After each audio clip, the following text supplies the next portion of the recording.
shantan ruux jid ha la marin, ha la saaxiibin, ha la socon. haddaad la socotana wixii kaa soo gaara ee dhib iyo shar ah adiga ayay kuu taallaa. intaana gudagelin muuqaalka leeg saar sheergaray oo la wadaag saaxiibada mahadsanid. shantan ruux qofka koowaad waxaa la yidhaahdaa xambadane. qofka xambadanaha ee dadka xamta ee dadka isku dira qofka ah lama raaco, jid lalama maro, mana lala saaxiibo. qofku markuu xambadana yahay maantoo dhan dad buu xamanaya. marka laga soo tago inay dembi tahay qof la xamtaahi inay dembi tahay taa waa la isla ogyahay. marka laga soo tago dhibaatooyinka kale ee kaaga imaan karaan kuu sheegaya. qofkani waxa uu xamanayaa dad kale, dadkaas uu xamanayo wax macquul ah inay yihiin dad aad isku fiican tihiin. qof aad isugu fiican tihiin buu xamanaya oo maanta u gogosanaya uu leeyahay qofkan waa sidaa, qofkan waa sidaa, allah leeyahay hebel moogid meeshuu ka dhacay heblaay adiga waa caroonaysaa. marka muxuu qofkaas ka rabaad leeda waa qof waalidka ama qof qaraabadaada ah. halkaaba dagaal ka bilaabaysaa marka si ayna marka dagaal dhexdiina uusan u dhicin adigana hadhowtii dembiga iyo wuxuu sheegaya aanu ku soo gaarin lama raaco qofkaas, iska ilaali.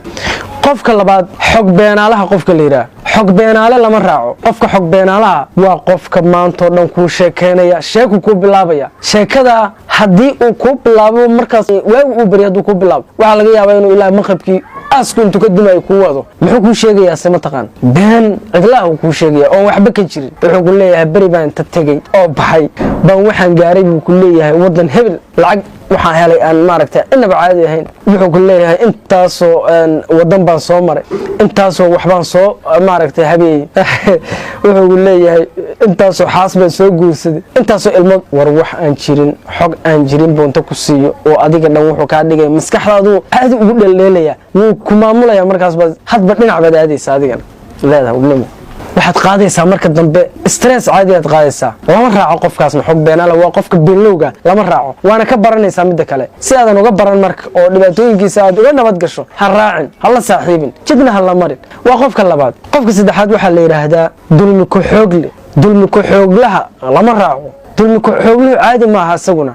ma aragtaa qofaad saaxiiba tihiin oo fudfudud oo mararka qaar dadka dulmiya, balse markaad tidhaahdid war hebelow dadkan ka leexo ilaahay ma taqaanaa dadkan aad ku dhegantahay ka foq, wuxuu ku leeyahay haye saaxib, haye walaal wuu ku leeyahay. qofkaas wuu roon yahay. laakiin mid dulmi ku-xooglaa dulmiguu sameeyey qofku dulmiyey buu maantoo dhan ku taagan yahay anaa ka saxan laylama hadli karo.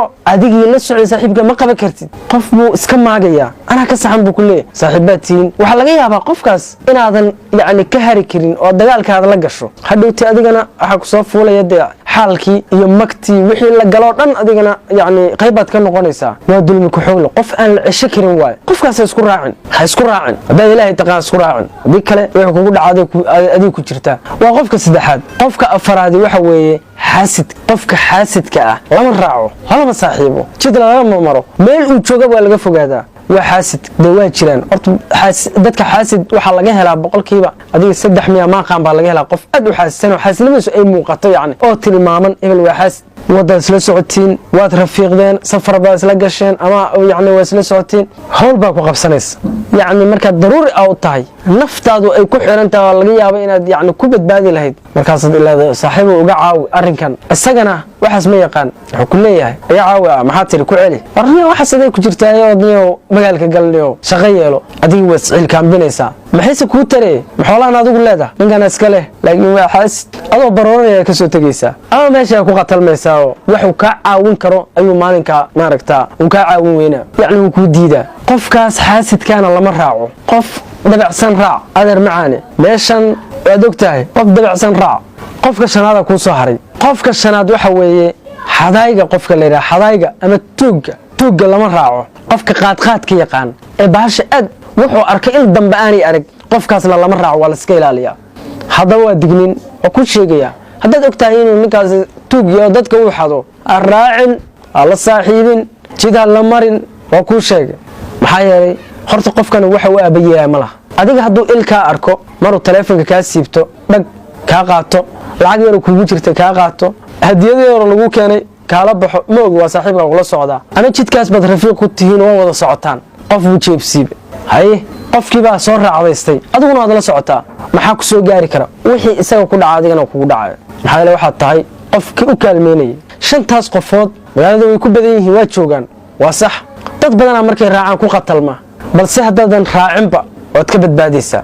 waa mahadsan tahay, waa sidan kuu sheegay. haddaad halkan ila soo gaartay hayloobin muuqaalka inaad like saarto, siina sheer garay oo la wadaag, dadku ha ka faa'iidaysteen, ha ka badbaadeen shartoodii. waa mahadsantaa, wasalaamu calaykum. laba shay in aadan ka maarmin ugu samir, laba kalena in aadan hurayn ku aqbal oo ku yeel.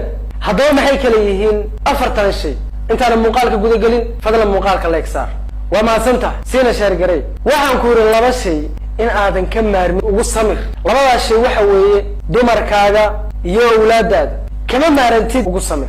dumar kama maarantid, horta sidoodaba dumar oo dhan kama maarantid. markaad rag tahay waxa kaa maqan dumar, yacni markaad lab tahay dhadig baa kaa maqan. keligaa markaad tahay waxbaa kaa maqan, adiga ma dhammaystirnid. laakiin markaad lamaano yeelato waad dhammaystirmaysaa, waxaad noqonaysaa warshad wax soo saar leh ayaad noqonaysaa.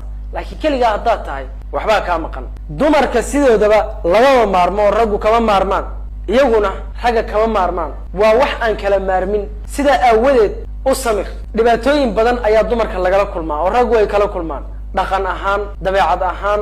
sidaasoo kale dumarkuna way kala kulmi karaan ragga, dhaqan ahaan iyo dabeecad ahaanba. marka kama maarantide u samir. dabeecadda qallafsan iyo dhaqanka qallafsan ee qofkan aad kula joogto u dulqaado, iska samir, ilaan kama maarmaysid. awlaadda ilmaha adiga aad dhashay ayagana u samir, ilaan kama maarantide. markay yaryar yihiin cunug baa kaa xanuunsanaya, waad ku dhibtoonaysaa, waa uu ku dhibayaa, wuxuu noqonayaa cunug maaragtaa meelahaas wareega, dadka soo daqra, soo tuuriyeeya ayuu noqonayaa. ha ka samrin ee u samir. haddaad tiraad cunugan waa naca, berri ka maalin uu duurkaa galo, adiga waxaad noqonaysaa waktigu uu kugu socdaa. xeer waxaad gaaraysaa aad u baahan tahay gacan iyo ilmo ku xanaaneeya aad u baahan tahay, waa markaad duqoodo. markaas kama maarantid. sidaa aawadeed u samir ilmaha. ha dhihin waxaan siiyaan waayey, ha dhihin yacni waxaan wax ku baraan waayey. u dadaal oo u samir. labadaasi waa labadaa. laba kalena in aadan hurayn darteed ku aqbal. waa calafka iyo geerida. calafka ma huraysid, ma huraysid si kastoo aad yacni wax u qabatay, si kastood u dadaasho, waxa kuu calfana ilaahay uu kugu talagalay ma huraysid. tusaale ahaan qof baa aad u jeclayd, isaguna wuu ku jeclaa, yacni gabar baad jeclayd, iyaduna way ku jeclayd. waxaad ku ballanteen in aad dhammaysaan oo aad isguursataan baad ku dhammayseen xaajadii. haddana waad isi seegteen, gabadhiina nin kalaa iska guursaday, adigana gabar kalead iska guursatay. taa waxaa la yidhaahdaa calaf. aqbal marka. ma huraysid. calafku meesha uu kuu wado iyo nasiibkaaga ma hurayside aqbalo. waxaad tidhaahdaa alxamdulilah, ilaah baa ii qoray, intaa ku ekaaw. tan labaad waxa weeye geerida. horta geeri lama diidi karo, huri maysid. adoo nool aqbal inaad dhimanayso, waxaadna ku aqbashaa diyaar garow iyo in aad mar kasta tahay qof ku xukuman inuu dhimanayo oo markaa tawafi kara. intaa weeye labadaa iyo labadaa. waxaan rajaynayaa inaad aad u fahantay. haddaad halkaa ila soo gaartay muuqaalka like saar, siina sheer garay oo la wadaag saaxiibada kugu dhow. waa mahadsantaha.